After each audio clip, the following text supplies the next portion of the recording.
Hi, it's Mark Gill from Big Smart PR, the editor of Punchline Magazine, and welcome to Punchline Talks. Today I'm in Bonington Manor, in Bonington, with Talitha Nelson. Hi Talitha, lovely to see you as ever. So why have you invited me here today in this lovely, fantastic hall with all these fantastic people? Well, GCF, Gloucestershire Community Foundation, has just done a major piece of research about strengthening communities in Gloucestershire, and we want to share what we found out. So every sector can come and have a listen, and we hope to inspire some conversations. We hope to inspire some collaborations, maybe even partnerships.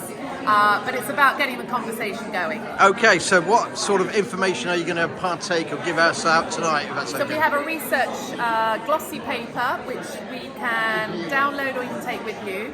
It's going to be quite an extensive read, so we're going to run through the salient points.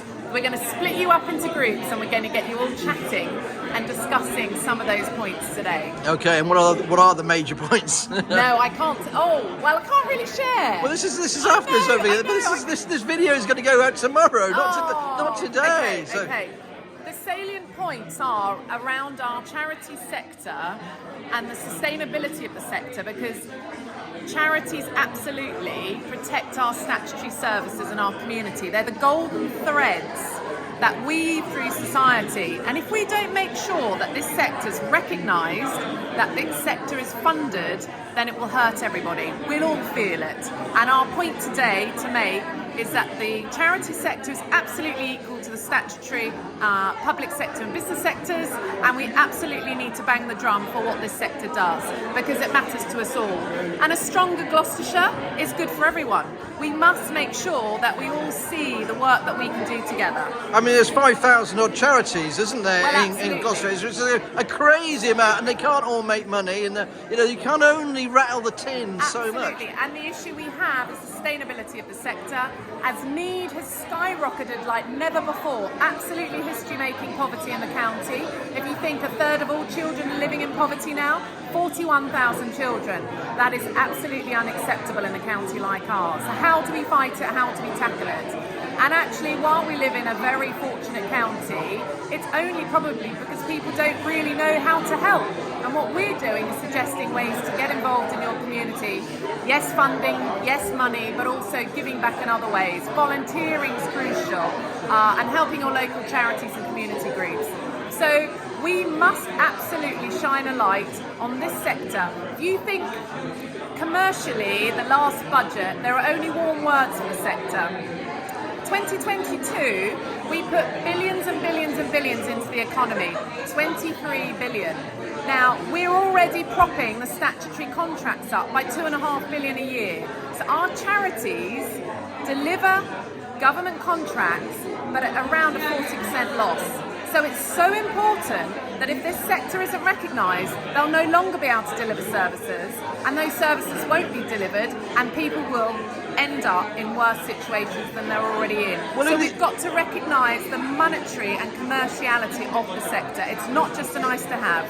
Well, in the end, the government would have to, if the third sector wasn't here, the government would have to pay for it. It's quite simple as that, wouldn't it?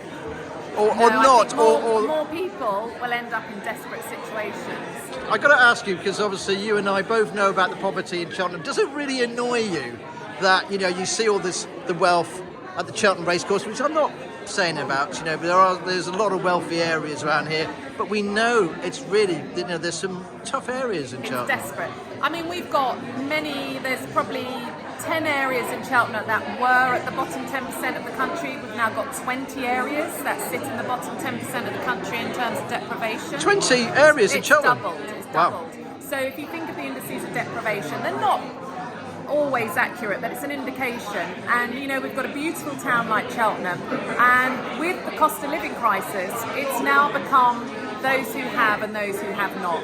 And we absolutely must get the word out there about how everyone can contribute to their community. Okay, so very quickly, so who are these people here tonight? So we won't naming names, so we'll have them in the background. Yes. There we go. We've got we've invited all sectors. We can't have a conversation without businesses. We can't have a conversation without government, statutory, different bodies and charities. We've got all sectors in the room. We've got some major corporates who really want to give back. They give a lot back, but some of them want to know how they can work better together with others. So we have a wide range of people from all walks of life, all decision makers, all leaders of their sectors. I've run out of steam, Natalie. Well, I'm looking forward to it, Talitha. Thanks ever so much for inviting us as always. Thank you very much. Right, I'm nervous.